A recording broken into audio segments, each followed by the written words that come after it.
ఇశ్రాయేలు కాపరి విశ్వముని ఊపిరి, ఇశ్రాయేలు కాపరి విశ్వముని ఊపిరి.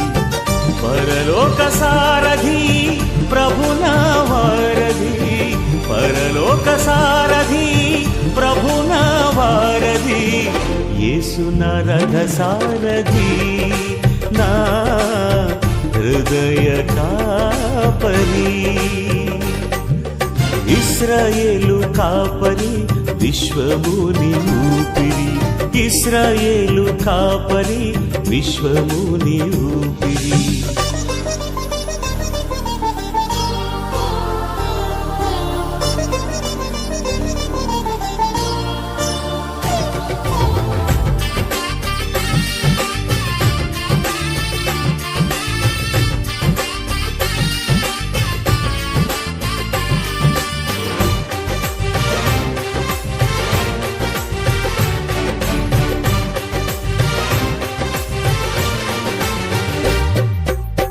బబులోను బానిస బంధాలు తెంచి, బాధలు లేని బ్రతుకునియా.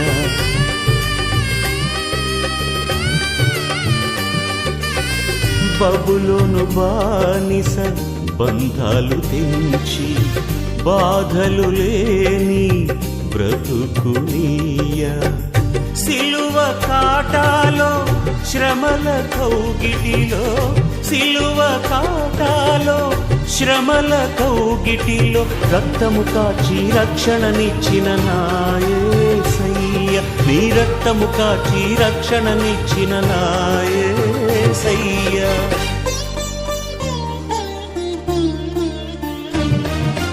ఇశ్రాయేలు కాపరి విశ్వముని ఊపిరి, ఇశ్రాయేలు కాపరి విశ్వముని ఊపిరి.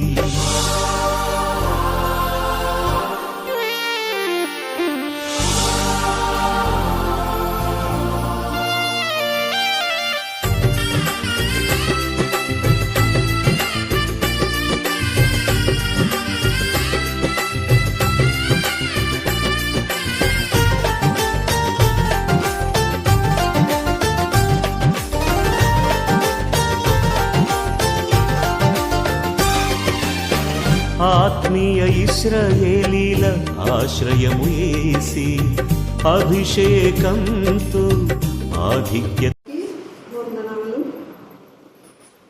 సాక్ష్యం ఏమంటే, కత్తరుల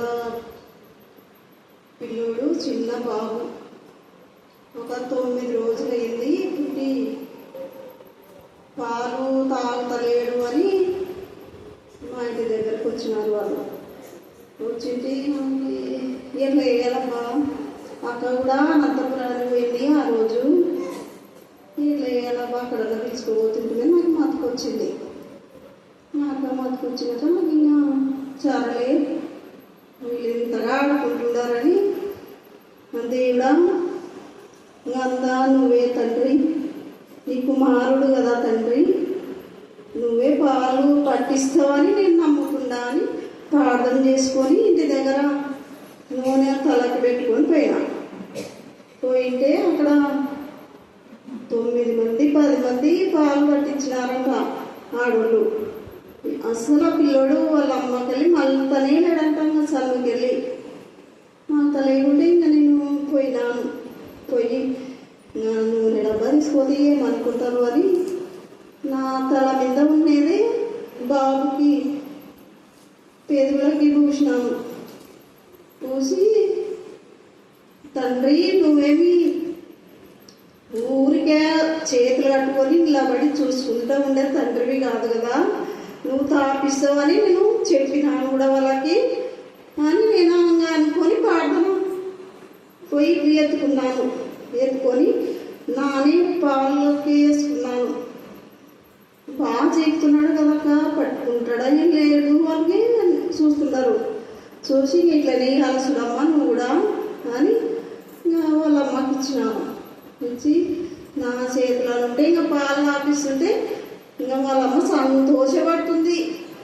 అసలు ఫోన్లా ఎంతమందికి చెప్పినా మేము పాలు పట్టుకుంటలేడు అని ఎంతమందికి చెప్పినామని చెప్తున్నారు వాళ్ళు. ఇంక అందరూ వాళ్ళు సంతోషిస్తున్నారు. వాళ్ళ అత్తోళ్ళు వచ్చినారు, అందరూ చెప్తున్నారు. వాళ్ళు చెప్తుంటే ఇక నేను కాదమ్మా దేవుడు అని చెప్పినా నేను.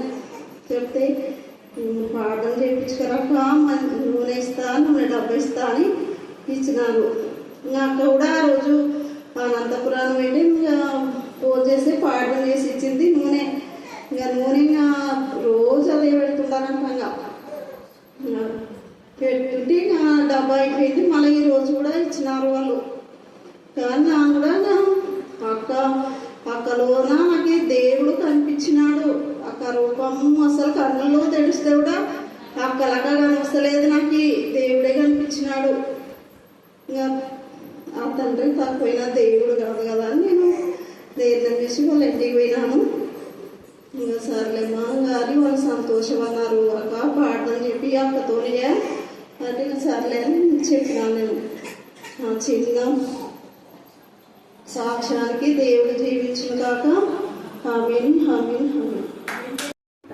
అధ్యాయం 1-5 చదువుతున్నాను. బలిష్ఠుడైన వేరొక దూత పరలోకం నుండి దిగి వచ్చుట చూచితిని. ఆయన మేఘము ధరించుకొని ఉండేది. ఆయన శిరస్సు మీద ఇంద్రధనస్సు ఉండేది. ఆయన ముఖము సూర్యబింబం వలె, ఆయన పాదములు అగ్ని స్తంభం వలె ఉండేవి. ఆయన చేతిలో విప్పబడి ఉన్న ఒక చిన్న పుస్తకం ఉండేది. ఆయన తన కుడి పాదం సముద్రం మీదను ఎడమ పాదం భూమి మీదను మోపి సింహము గర్జించినట్లు గొప్ప శబ్దంతో ఆర్భటించెను. ఆయన ఆర్భటించినప్పుడు 7 ఉరుములు వాటి శబ్దములు పలికెను. ఆ 7 ఉరుములు పలికినప్పుడు నేను రాయబోచుండగా 7 ఉరుములు పలికిన సంగతులకు ముద్ర వేయుము, వాటిని రాయవద్దని పరలోకం నుండి ఒక స్వరము పలుకుట వింటిని. ఆయన సముద్రం మీదను భూమి మీదను మరియు సముద్రం మీదను భూమి మీదను నిలిచి ఉండగా నేను చూసిన ఆ దూత తన కుడి చేయి ఆకాశం తట్టు ఎత్తి పరలోకమును అందులో ఉన్న వాటిని, భూమిని అందులో ఉన్న వాటిని, సముద్రమును అందులో ఉన్న వాటిని సృష్టించి యుగములు జీవించుచున్న వాని తోడు ఒట్టు పెట్టుకొని ఇక ఆలస్యం ఉండదు. కానీ 7 దూతలు పలుకు దినములో 7వ దూత పలుకు దినములో అతడు ఊదబోచుండగా దేవుడు తన దాసులకు ప్రవర్తలకు తెలిపిన సువార్త ప్రకారము దేవుని మర్మము సమాప్తమగుమని చెప్పాను. దేవుడి లేఖనాలను శాశ్వత మమ్మ నడిపింప చెయ్యు దేవుని ఆత్మ మీకు స్తోత్రములు. జీవిత చేయ క్రీస్తు ఆత్మ మీకు స్తోత్రములు. శుద్ధీకరించు దత్తపుత్ర ఆత్మ మీకు స్తోత్రములు. విజ్ఞాపనాశ ఆత్మ మీకు స్తోత్రములు. సాక్షి ఇచ్చే ఆత్మ మీకు స్తోత్రములు. దైగల ఆత్మ సమభూమి గల ప్రదేశం అందు మమ్మల్ని నడిపింప చేస్తున్న విధానం బట్టి మేము స్తుతిస్తూ ఉన్నాం. మా ఆత్మ వర్ధిల్చున్న కొలది అన్ని విషయాల్లో వర్ధిల్ల చేసిన దేవా స్తోత్రం. అన్ని విషయాల్లో వేగం కలుగజేసిన దేవా స్తోత్రం. ప్రతి అక్కర అవసరత యేసుక్రీస్తునందు మేలు తీర్చిన దేవా స్తోత్రం. మేము అడిగిన దానికంటే ఊహించిన దానికంటే అధికమైన మేలు కలుగజేసిన దేవా స్తోత్రం. మనుషుడు రొట్టె వలన మాత్రం కాదు కానీ దేవుడి నోటి నుంచి ప్రతి మాట వలన జీవించునని మీ నోటి వాక్కు ద్వారా ఇక్కడున్న పిల్లలందరూ కూడా జీవింపచేయు కాక. ప్రత్యేక రీతిలో నా తండ్రి గర్భిణిస్తున్న కనికరించి సుఖమైన కోసం దయచేయండి. ఫలించని గర్భంలో నా శ్రేయస్సున్న ఫలించడానికి మీ కృపాసం కలుగొచ్చమని ప్రార్థిస్తున్నాం. దేవా డిఎస్సికి ప్రిపేర్ అవుతున్న బిడ్డలు మీ జ్ఞానాత్మతో నింపండి. వెంటనే చీకశక్తులు వేసినామని గర్తించి పాత్రలుగా బంధించమని ప్రార్థిస్తున్నాం. దేవా కనికరించండి, కనికరించండి, కనికరించండి, కనికరించండి. లుధియాను వెన్నాడు చీకశక్తులు వేసినప్పుడు గర్తించి పాత్రలుగా బంధించమని ప్రార్థిస్తున్నాం. దేవా లుధియాను స్వస్థపరచండి. మీరు మాత్రమే స్వస్థపరిచి యెహోవాగా నందుకునే కొన ఆచరిస్తాం. అరికాలు మొదలు దండెక్కలకు అభివృద్ధి ఉన్న ప్రతి దురాత్మల సమూహం నుంచి విడిపించమని ప్రార్థిస్తాం.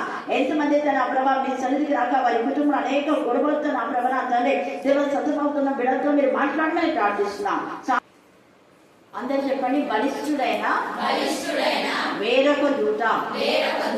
అంటే ఇక్కడ మనం చదివేటప్పుడు దూతలు అనే చాలా మంది ఉన్నారు. అయితే ఇక్కడ వేరొక దూత అనడానికి కారణం ఏంటంటే 7వ అధ్యాయంలో 4 జీవులు నలుగురు దూతలను రమ్ము అని పిలుస్తారు కదా. రమ్ము అని పిలిచినప్పుడు నలుగురు దూతలు వస్తారు వాళ్ళు. ఆ నలుగురు దూతలు అక్కడ 6వ అధ్యాయంలో మనం చూస్తే మొదటి ఆ యొక్క గుర్రము పైన ఉన్న వ్యక్తి కొంతమంది యేసు ప్రభుని చెప్తారు, కానీ అక్కడ యేసు ప్రభుని చెప్పడానికి ఆధారాలు లేవు. ఎందుకంటే ఆయన ముద్రను విప్పుతున్నాడు. ఆ యొక్క 7 ముద్రలను యేసయ్య విప్పుతున్నాడు కాబట్టి అక్కడ యేసు ప్రభు అని చెప్పడం లేదు. అక్కడ మొదటి దానిని విప్పినప్పుడు నేను చూడగా 4 చిగురలో ఒకటి రమ్ము అని గుర్రం వంటి స్వరంతో చెప్పుట వింటిని. మరియు నేను చూడగా ఇదిగో తెల్లని గుర్రం కనబడను, దాని మీద ఒక్కడు అన్నాడు, అంతే. ఒక్కడు విల్లు పట్టుకొని అనే మాట మనం చూస్తాం. తర్వాత ఇక్కడ ఈ 4 జీవులు రమ్ము రమ్ము అంటాడు. ఆ తర్వాత 7వ అధ్యాయంలో మనం చూస్తే అక్కడ తేజగా ఏమని మాట్లాడుతున్నారు, నలుగురు దూతలు అని ఉంది. హల్లెలూయా, హల్లెలూయా. ఆ నలుగురు దూతలతో 7వ అధ్యాయము 2వ వచనం చెప్పండి, చదవండి. మరియు సజీవుడగు దేవుని ముద్ర గల వేరొక దూత. ఇక్కడ ఇంకొక దూత వస్తుంది. అంటే ఈ నలుగురు దూతలు కాక, నలుగురు దూతలు వచ్చినారు, నలుగురు దూతలు కాక ఇంకొక దూత వచ్చింది. ఆ దూత ఏమనేది అంటే, దేవుని ముద్ర గల వేరొక దూత సూర్యోదయ దిశ నుండి పైకి వచ్చుట చూసితిని. భూమికి సముద్రములకు హాని కలుగ చేయటకే అధికారం పొందిన ఆ నలుగురు దూతలతో.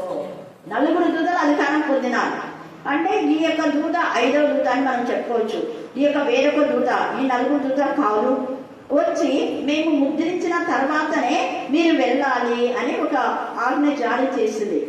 అదైన తర్వాత ఇక్కడ 7 గూడలు పట్టుకున్నటువంటి వాళ్ళలో కూడా మనం చూస్తాం. వాళ్ళు కాకుండా ఇక్కడ 7 గూడలు అంటే 8వ అధ్యాయంలో 7వ ముద్రను విప్పినప్పుడు పరలోకమంతా అక్కడ మనం చూసినప్పుడు మొదటి దూత బూర, 2వ దూత బూర, 3వ దూత బూర, 5వ దూత బూర, ఇవన్నీ మనం చూస్తాం కదా. ఇవన్నీ అయిపోయిన తర్వాత 6వ దూత బూర చూస్తాం మనం. ఇవన్నీ అయిపోయిన తర్వాత ఇక్కడ బలిష్ఠుడైన వేరొక దూత, అంటే ఈ బూరలు పట్టుకున్న దూతలు కాదు, గుర్రం పైన 4 దూతలు కాదు, దేవుని యొక్క ముద్ర గల వేరొక దూత కాదు. ఇక్కడ అందుకనే బలిష్ఠుడైన ఇంకొక దూత, బలిష్ఠుడైన వేరొక దూత పరలోకం నుండి దిగి వచ్చిన చూచని ఆయన మేఘము ధరించుకొని వెళ్ళాడు. ఇది కూడా మేఘం ధరించుకున్నాడు కాబట్టి యేసు ప్రభువేమో అని చెప్తుంటాం. కానీ మనకి ఇక్కడ లేనప్పుడు అది మనం చెప్పకూడదు. ఏది ఉంటే అది మాత్రమే మన ప్రకటన గ్రంథంలో ఏది కలపకూడదు, ఏది తీసేయకూడదు. ఇక్కడ ఇలాగనే మనం చదువుకోవాలి, ఇలాగనే నేర్చుకోవాలి. ఇక్కడ ఈ దూత బలిష్ఠుడైన దూతనే వేరొక దూత పరలోకం నుంచి దిగి వచ్చారు. ఆయన మేఘం ధరించుకున్నాడు ఈ దూత. తర్వాత ఆయన శిరస్సు మీద ఇంకా ఒకటి చెప్పుకోవచ్చు, యేసు ప్రభు పంపిన దూతను కూడా చెప్పవచ్చు. లేదా యేసు ప్రభులకు ఉన్నటువంటి ఆ యొక్క మరి ఆధిక్యతలు, యేసు ప్రభులకు ఇచ్చినటువంటి ఆ కృప, ధన్యత దేవుడు కొంతమంది దూతలు కూడా ఇస్తారు. అలా కూడా యేసు ప్రభుల వారే ఇలాగా ఈయనను పంపి ఉండొచ్చు అని కూడా మనం చెప్పుకోవచ్చు.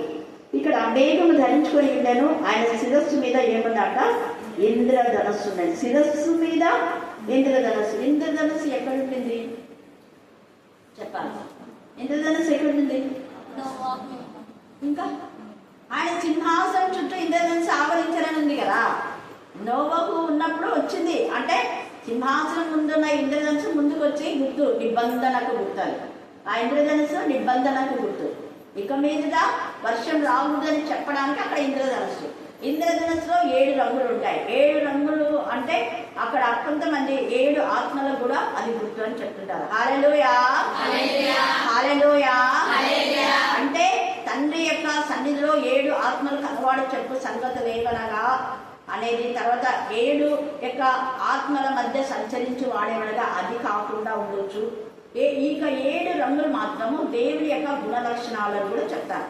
ఇంద్రధనస్సులు 7 రంగులు ఉంటాయి కదా, మరి దేవుని 7 గుణ లక్షణాలు కూడా అది గుర్తు, నిబంధన గుర్తుగా కనికరంతో నింపబడి ఆ యొక్క నిజంగా ఇంద్రధనస్సు కూడా ఒక దూతకు అది కూడా సూచన అనేది కూడా చెప్తారు. తర్వాత ఈ యొక్క ఇంద్రధనస్సు ఎప్పుడైతే వస్తుందో అప్పుడు ఇక వర్షం రాదు అని మనం కూడా అనుకుంటాం. వర్షం ఆగిపోయిన తర్వాత ఇంద్రధనస్సు వచ్చింది అంటే ఇంకా వర్షం రాదు అని కూడా కొంతమంది చెప్తూ ఉంటారు.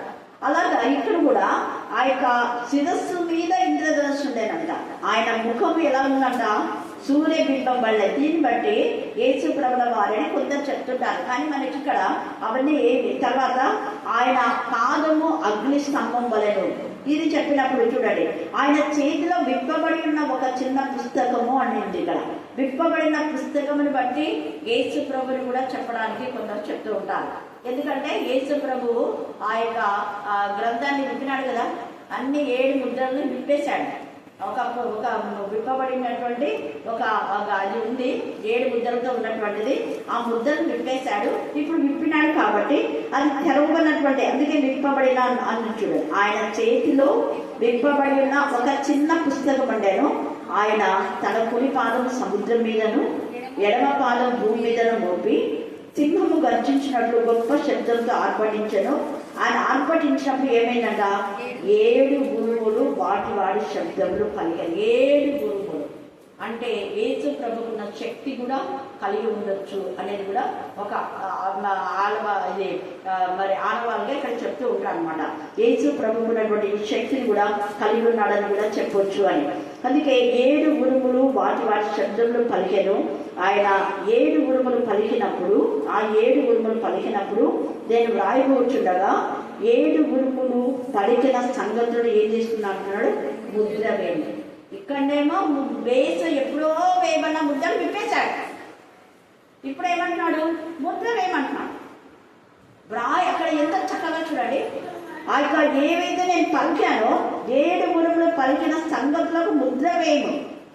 వాటిని ఏమంటున్నాడు, వ్రాయవద్దని పరలోకం నుండి ఒక స్వరము పలుకుడలింది. పరలోకం నుండి స్వరం అంటే ఇది దేవుని యొక్క స్వరం. పరలోకం నుంచి ఆయన మాట్లాడుతున్నాడు. 7 ఉరుములు వచ్చినాయి. ఆ ఉరుములు కూడా దేవుని సన్నిధిలో నుంచి వస్తున్నాయి.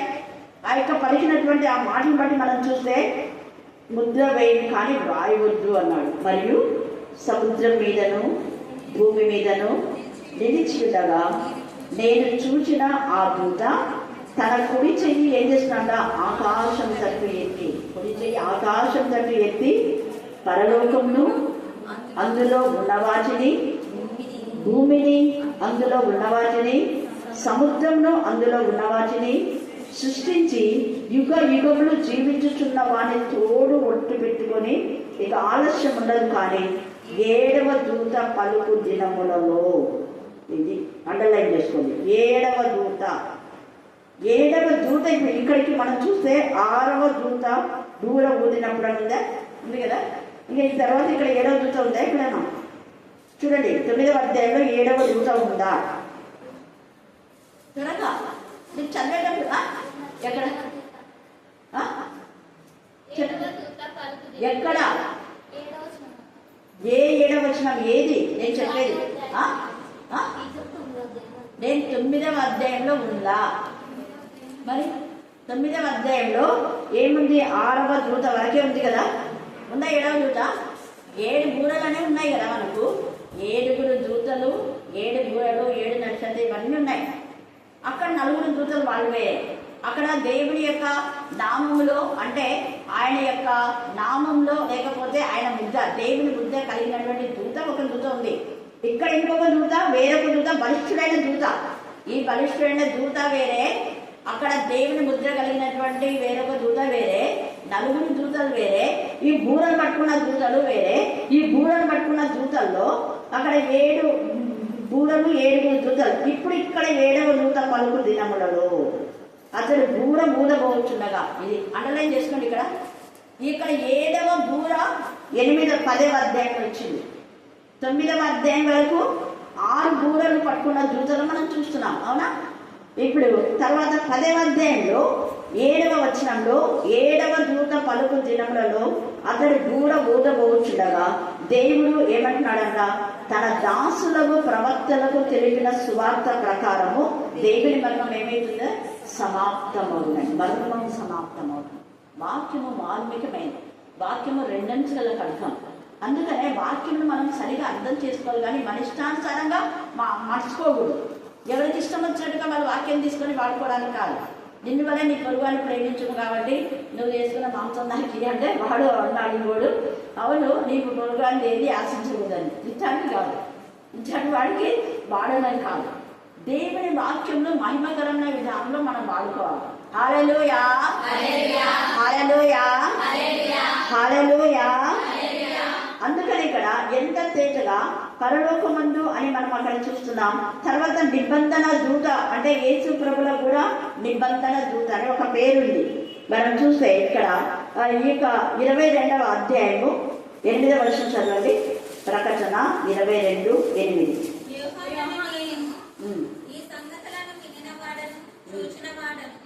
నేను విని చూచినప్పుడు వాటిని నాకు చూపుచున్న దూత పాదముల ఎదుట నమస్కారం చేయుటకు సాగిలపడగా అతడు వద్దు సుమి, నేను నీతోను ప్రవక్తలైన నీ సహోదరులతో. అదే చూడండి, ఈ దూతలంతా కూడా ఏమంటారు, మేము మీరు ఒకటే అంటారు. అంటే యేసు ప్రభు కాదు, ఇక్కడ కూడా ఎవరు ఒక దూత.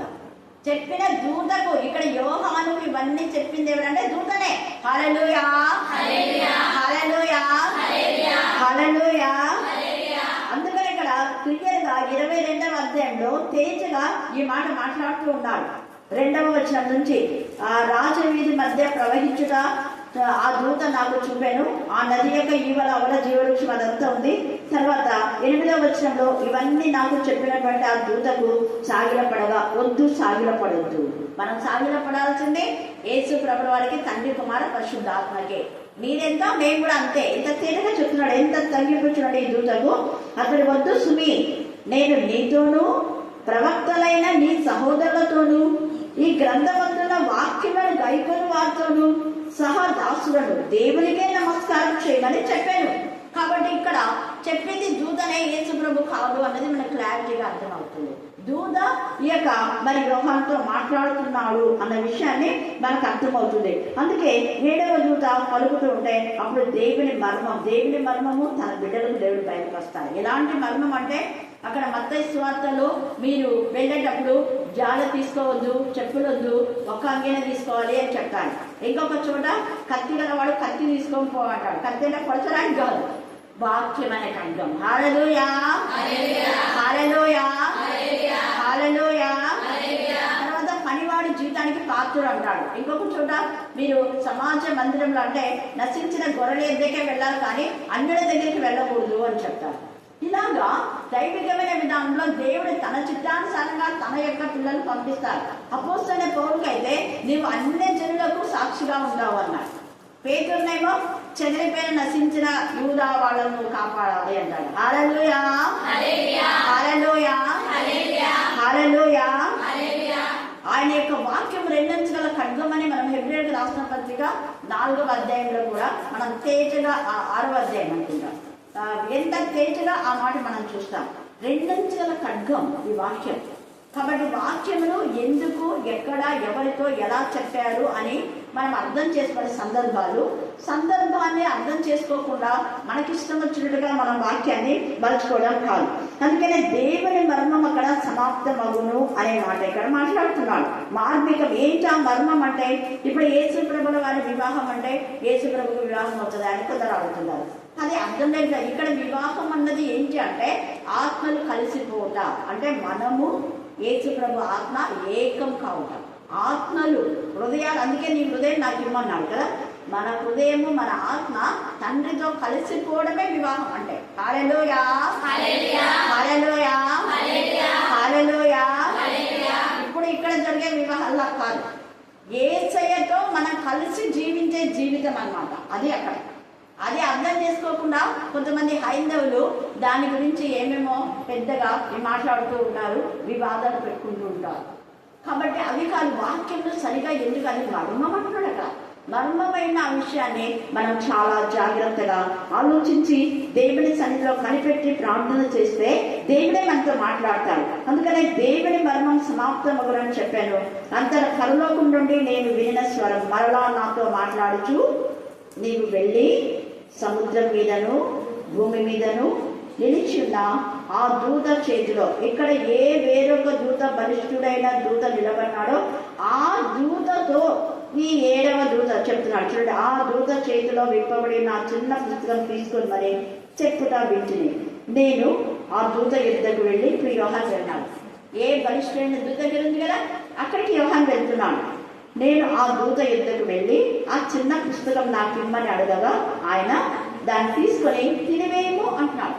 ఇది తినేసే అన్నాడు. యెహెజ్కేలులో కూడా 2వ అధ్యాయంలో తినివేయమని రాయబడింది అక్కడ. అందుకే ప్రకటన, యెహెజ్కేలు, దానియేలు ఇవన్నీ కలిపి చదివితే మనకు అర్థమవుతాయి. ప్రకటనలో ఉన్న చాలా విషయాలు యెహెజ్కేలులో ఉన్నాయి. అందుకనే యెహెజ్కేలు 2వ అధ్యాయంలో కూడా అక్కడ కూడా ఇది తినుము అంటాడు.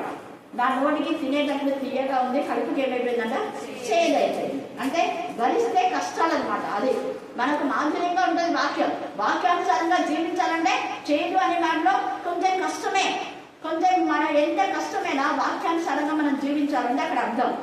అందుకని ఇక్కడ దాన్ని తినివేయము, అది నీ కడుపుకి ఏమవుతుందంట చేదు, నీ నోటికి ఎలా ఉంటుంది తేనె వల్ల మధురముగా ఉండునని నాతో చెప్పారు. సేమ్ ఇదే మాట యెహెజ్కేలు 2వ అధ్యాయంలో రాయబడింది.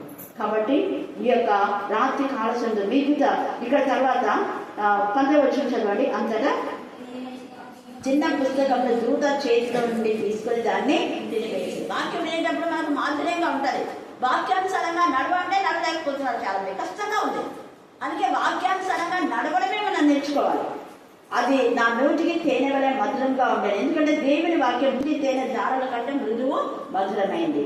కానీ నేను దాన్ని తినివేసిన తర్వాత నా కడుపుకు చేదాను. అప్పుడు వారు నీవు ప్రజలను గుర్చి, జనలను గుర్చి, ఆయా భాషలు మాట్లాడు వారిని గుర్చి అనేక మంది అంట, కొందరు కాదు అనేక మంది రాజుల గురించి మరలా ప్రవచింప నగత్యమైన రాజులు చెప్పాడు.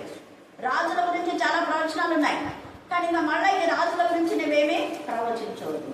కాబట్టి ఈ రాత్రి కాలంలో దేవుని రాకడ సమీపంగా ఉండగా మనం దేవునికి మహిమకరంగా జీవిస్తాం. దేవుడు ఈ లేఖన భాగాన్ని దీవించి ఆశీర్వదించుగాక. ఆమేన్ అని చివరి ప్రార్థన అధికరిస్తాం.